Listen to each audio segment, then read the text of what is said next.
ngasi chahi ani mapung chapchana faraba Manipur gi irang asiga mari lenana Federation of Civil Society Organization Fox Manipur na IDP amade miyam gi wakhalon khangna thabak tawnabagi damak miyam gi oiba mifam ama pangthokre anirak subo oina bridging divides for sheer feature haiba thimda khundrakpa mesi gi manung channa leiba yumnam khunau gi community hall da pangthokpa miyam gi mifam adu da tungan tungan mafam dagi lakpa miyam lok maira pai bi amade IDP singna saruk yakhe ꯃꯤꯐꯝ ꯑꯗꯨ ꯍꯧꯗ꯭ꯔꯤꯉꯩ ꯃꯥꯡꯑꯣꯏꯅꯅ ꯀꯨꯝꯖꯥ 2022ꯒꯤ ꯃꯦ 3ꯗꯒꯤ ꯍꯧꯔꯛꯈꯤꯕ ꯂꯥꯟ ꯑꯁꯤꯗ ꯃꯅꯤꯄꯨꯔꯒꯤ ꯑꯄꯨꯟꯕ ꯁꯛꯇꯝ ꯉꯥꯛꯅꯕꯒꯤꯗꯃꯛ ꯊꯋꯥꯏꯅ ꯄꯣꯟꯊꯥ ꯄꯤꯈ꯭ꯔꯕ ꯊꯧꯕꯁꯤꯡꯒꯤ ꯐꯣꯇꯣꯗ ꯂꯩꯁꯨ ꯀꯠꯇꯨꯅ ꯏꯀꯥꯏꯈꯨꯝꯅꯕ ꯎꯠꯈꯤ ꯃꯤꯌꯥꯝꯒꯤ ꯃꯤꯐꯝ ꯑꯗꯨ ꯄꯥꯡꯊꯣꯛꯄꯒꯤ ꯅꯨꯡꯒꯤ ꯑꯣꯏꯕ ꯋꯥꯐꯝ ꯐꯣꯡꯗꯣꯛꯂꯗꯨꯅ ꯐꯣꯛꯁꯀꯤ ꯑꯦꯛꯇꯤꯡ ꯄ꯭ꯔꯦꯁꯤꯗꯦꯟꯠꯁꯨ ꯑꯣꯏꯔꯤꯕ ꯑꯣꯔꯒꯅꯥꯏꯖꯤꯡ ꯀꯃꯤꯇꯤꯒꯤ ꯆꯦꯌꯔꯃꯦꯟ BM ꯌꯥꯏꯃ ꯁꯥꯍꯅ ꯍꯥꯏ ꯉꯁꯤ ꯆꯍꯤ 2 ꯃꯄꯨꯡ ꯐꯥꯔꯕ ꯂꯥꯟ ꯑꯁꯤ ꯃꯇꯨꯡꯗ ꯑꯃꯨꯛ ꯍꯟꯅ ꯊꯣꯔꯛꯇꯅꯕꯒꯤꯗꯃꯛ IDP ꯁꯤꯡ ꯑꯃꯗꯤ ꯃꯤꯌꯥꯝꯒ ꯂꯣꯏꯅꯅ ꯈꯟꯅ ꯅꯩꯅꯕꯒꯤ ꯃꯤꯐꯝ ꯑꯁꯤ ꯄꯥꯡꯊꯣꯛꯄꯅꯤ ꯃꯤꯐꯝ ꯑꯁꯤꯒꯤ ꯃꯔꯨꯑꯣꯏꯕ ꯄꯥꯟꯗꯝꯗꯤ ꯂꯥꯟ ꯑꯁꯤꯒꯤ ꯑꯋꯥꯠ ꯆꯩꯊꯦꯡ ꯆꯥꯎꯅ ꯅꯪꯂꯤꯕ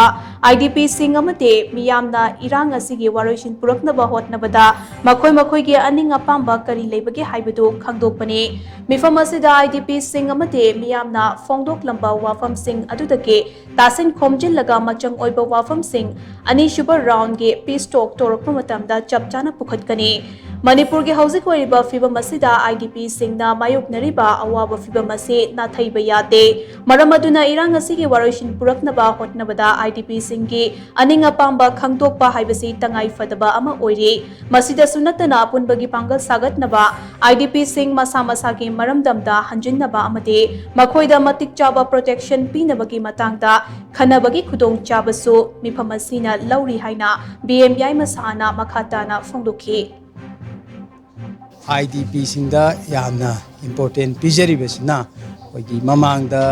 अखोई सेंटरगा वारी सानगिबा अहानबा राउंड की वारी सानगिबदा अखोगी मणिपुर मियामगी अपांबा वाखलोन सिंगदु अखोइना पोरगा चलगा सेंटरगा वारी सानगिबदुगी अदुगुंबा पॉइंट तरुक अदुदा मसी अदुगुंबा IDP सिंग यावना मियामगी ओइबा खन्ना नैनो इफमसे पांगथोगा अनौबा वारेपसिंग अनौबा मखोइना करी पामी करी हापनिंगी हेना फबा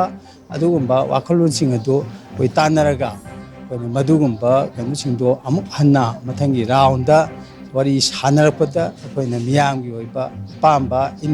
दुगा IDP सिंग या पांबा सिंगदो पोरगा ओइ सेंटर दा थमनबगी ओइबा पांदमनी थौरम अदुदा सरुक याखिबा कबुई यूनियन मणिपुर की प्रेसिडेंट डॉक्टर हीरा कबुईना फोंदोखिबदा मपान लेबाक्तगी चंगसिलकबा खुकी नार्को टेररिस्ट सिंगना लांदारखलिबा से मणिपुर की येलहोमी सिंगदने लाइबक थीबदी लेंगाक्लोई सिंगना मतम चारिंगैदा मिचम मियाम कनबगी महुत फम कोलग लैखिबदगे फिबम असि यौरखिबने हौजिक ओइरक्लिबा फिबम असिदा लेबाक नुशीबा साबिगनो हौजिक थोक्लिबा इरांग असिना परा अमा ओइरगा येलहोमी सिंग अमा तोइना पुनसिनद्रबदे अइखोइ हौगतपदा वागनी लोइनना चौखत लंबी दसो खुमांग चौसिनबा ngamloi haina mahakna makha takhi Mete kata lan tar natte kabui de sut lan tar ni cha indigenous lan tar ni kuki immigrant singna ai koi bi hajere ni kuki immigrant illegal immigrant matan thonga photo makoi de refugee ni wari pabio chronicle pabio ai tibi de ni yam sana hajero roi adina masakamni ni watagno record pabio ai koi indigenous oi ba misne population yam gada baduna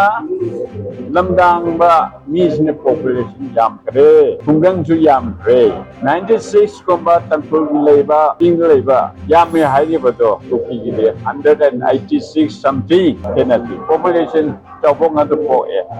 adu bu ai koi ara no me yam ai ning dire